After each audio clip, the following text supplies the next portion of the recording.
Lesson 4.4, Factoring Polynomials. Our essential question, how do you factor polynomials? You had 3 problems left on the page for independent practice. Let's go ahead and take a closer look at those. So we're being asked to factor this problem completely. The very first thing that you're always supposed to do is find the GCF. Because I see the leading coefficient is a negative, and by standard form, they do not want the leading coefficient to be a negative, I know I need to factor out at least a -1. Between 16 and 625, there is no other number in common, so -1 is my GCF. So I'm going to go ahead and divide everybody by that -1. So I have 16x to the 4th minus 625. Next thing I need to factor, and I'm factoring this parenthesis right here. Because it has 2 terms, the only way I know to factor a 2-termer is to do the difference of squares. So I'm going to take the square root of the front, and we're going to take the square root of the back. The square root of 16 is 4. The square root of x to the 4th power is x squared. The square root of 625 is 25. So I already had the GCF of a negative.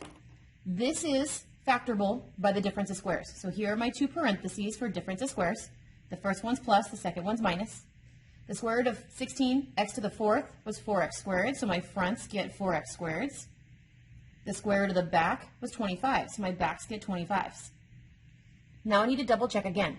It's a 2-termer, not subtraction, so I cannot factor it. It is a 2-termer. It is subtraction. So let's go ahead and see if we can factor it again using the difference of squares again. Can I take the square root of the front? The square root of 4x squared is 2x.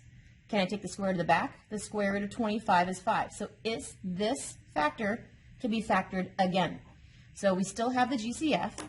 You said the first factor was no longer factorable. He is done. This is going to get factored using the difference of squares, so I need 2 parentheses. The first one plus, the second one minus. The square root of 4x to the 2nd power is 2x, so my fronts are 2x's. The square root of 25 is 5, so my backs are 25s. Double check again. You already said he was no longer factorable. This is not a difference, so he's no longer factorable. He is a 2er with a difference. You cannot take the square root of 2x, so he is no longer factorable. So this is my complete and final answer, and then I am done. We are being asked to factor this problem completely. So the very first thing you always need to look for is the GCF. 3, 3, and -60. They all have a 3 in common, so my GCF is a 3. Do they have any variables in common? I see they all share an x. How many is the most amount of x's? They all share at least 2 x's. So my GCF is a 3x squared. So I'm going to go ahead and divide everybody by a 3x squared. So I get x to the 6th plus x to the 3rd minus 20 left over.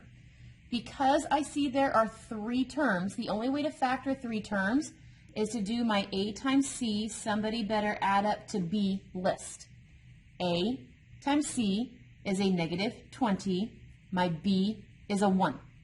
So I'm looking for all the numbers that multiply to give me -20, that add to give me a 1.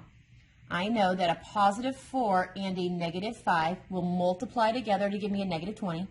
When I add these together, I end up getting a -1.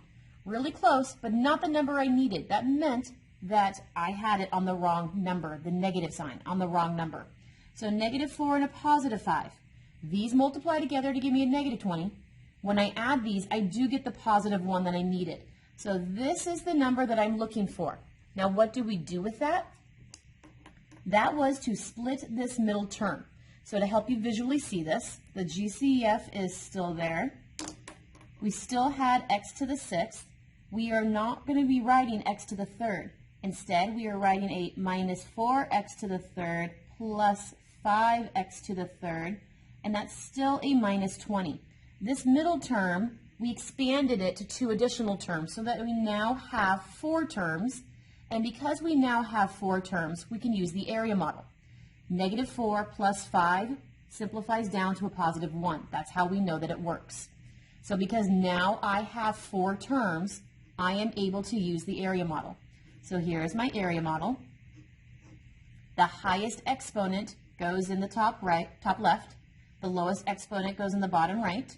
The other 2 get split between the other 2 squares. And now I'm just going to solve with the area model. What is the GCF for the top 2? X to the 6th and 5x to the 3rd. My GCF is an x to the 3rd. So now I'm just looking for multiplication. X to the third times x to the third gives me an x to the sixth. X to the third times 5 gives me a 5x to the third. 5 times 8, negative 4, gives me the negative 20.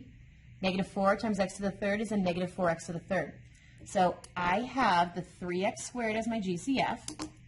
You have the first side, which is an x to the third minus 4, and my second side, which is an x to the third plus 5.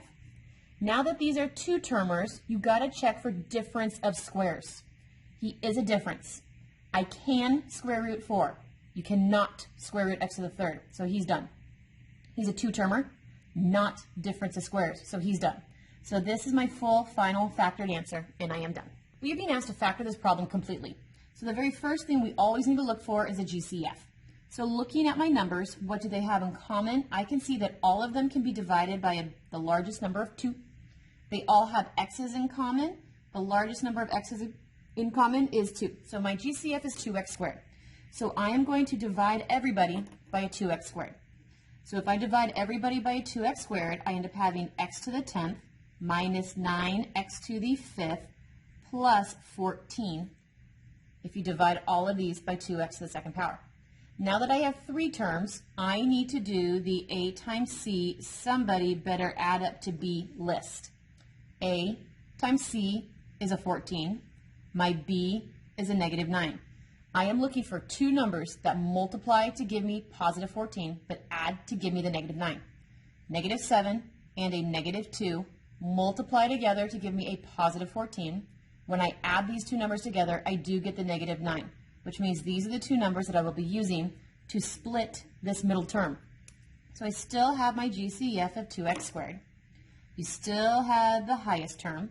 Instead of writing minus 9x to the fifths, we're going to write minus 7x to the fifths, minus 2x to the fifths, and that is still a plus 14. We expanded this middle term into 2 terms. So now we have 4, and you know when you have 4 terms, you always factor with the area model. So here is my area model. The highest exponent goes in the top left. The lowest exponent goes in the bottom right. The remaining 2 terms get placed in the remaining 2 squares. So now I just need to find the GCF for the top 2. X to the 10th and negative 2x to the 5th, their GCF is x to the 5th. Now we're going to multiply. X to the 5th times x to the 5th gave me x to the 10th. X to the 5th times negative 2 gave me a negative 2x to the 5th.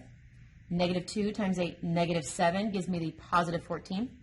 Negative 7 times x to the 5th gives me a negative 7x to the 5th. So now that I'm done, you have the GCF you already factored out. You've got your first side, which is x to the 5th minus 7, and your second side, which is x to the 5th minus 2. Now that these are 2-termers, you need to double check. 2-termers are always difference of squares. He has a difference. You cannot square root 7, so he's done. 2 terms, he has a difference. You cannot square root the 2, so he's done. So because nobody else could be factored further, this is my final answer, and I am done.